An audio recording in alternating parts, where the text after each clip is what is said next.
The point I want to make is these staples that are in the boxes. For goodness sake, get some kind of prize. I use these duckbills because they're easy to slide under, and remove them. Because if you just rip the box open and leave them in there, they will rip big gouges out of your arms. They're razor sharp on the ends, and you might have the box open, you're reaching in to pull the bike out, and one of these will drag into your arms or your hands, and they really make a nasty gash. Everything in there is cable tied together. I use just a pair of very ordinary, very old side cutters. Don't use a knife. The danger is you'll slip and take some paint off the bike. Just pointing out again, with the tape on these, it's quite, you can break it with your hands, but it's quite strong tape. Don't use a knife, please, because you do that and you don't realise you put a nasty big cut on the paint.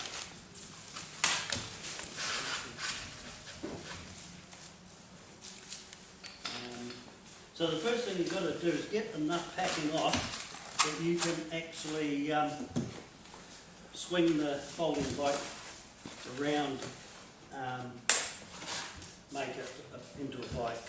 So the first thing, and first folding, always make sure that that does look nice and clean and no, sometimes a light wire is poking out a bit, and if you crimp it in there when you're putting it together the first time, you go, why isn't the light working? Well, you know, so just watch that as you bring it round, that it is going to close, that locks it down.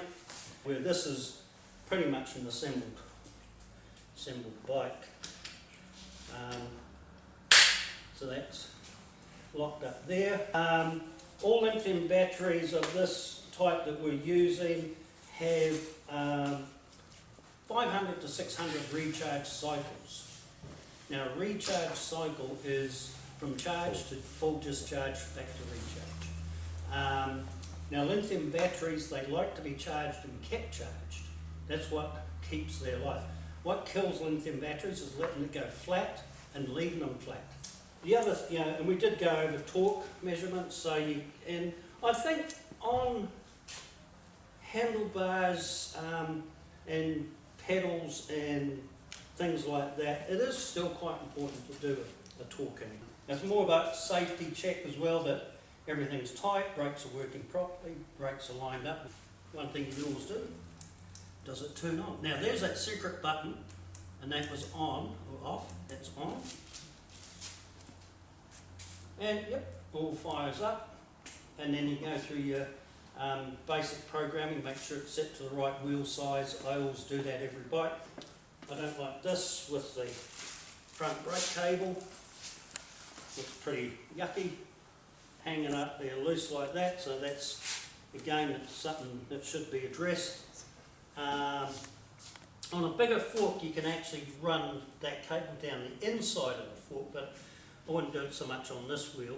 But the big thing I would do is take the brake cable out, refeed it so it actually comes through this and up to here, which will hold that more in there, and then use your binding to bind that in there as well.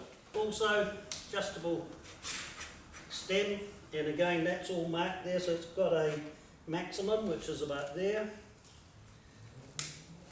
and seat also has got all the increments, so you safety maximum is there. So in my checking, when I've got it up in the stand, I'll do the brakes, I'll do the gears, and then I'll pretty much go every nut and bolt, and I'll do it with a torque wrench. There's 4 main big bars there, 1, 2, 3, 4.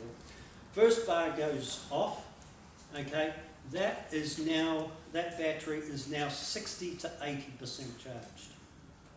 Okay, so it's not a quarter of it gone, it's got 60 to 80%. So it can be down as low as 60% with that 1 bar on.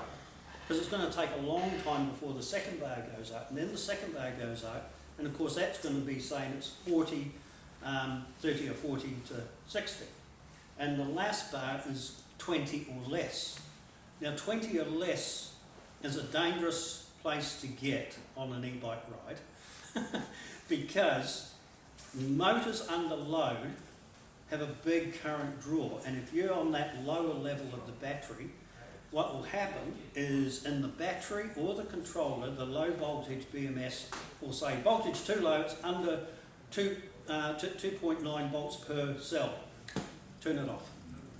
So and you'll have customers ringing up going, look, I was riding along, I just cut out, it stopped. No reason at all. So I turned it back on and it went again. And then I got another hill and it cut out again. And so you have to explain to them what's happening. And it's not a fault, it's a safety feature to protect the lithium batteries.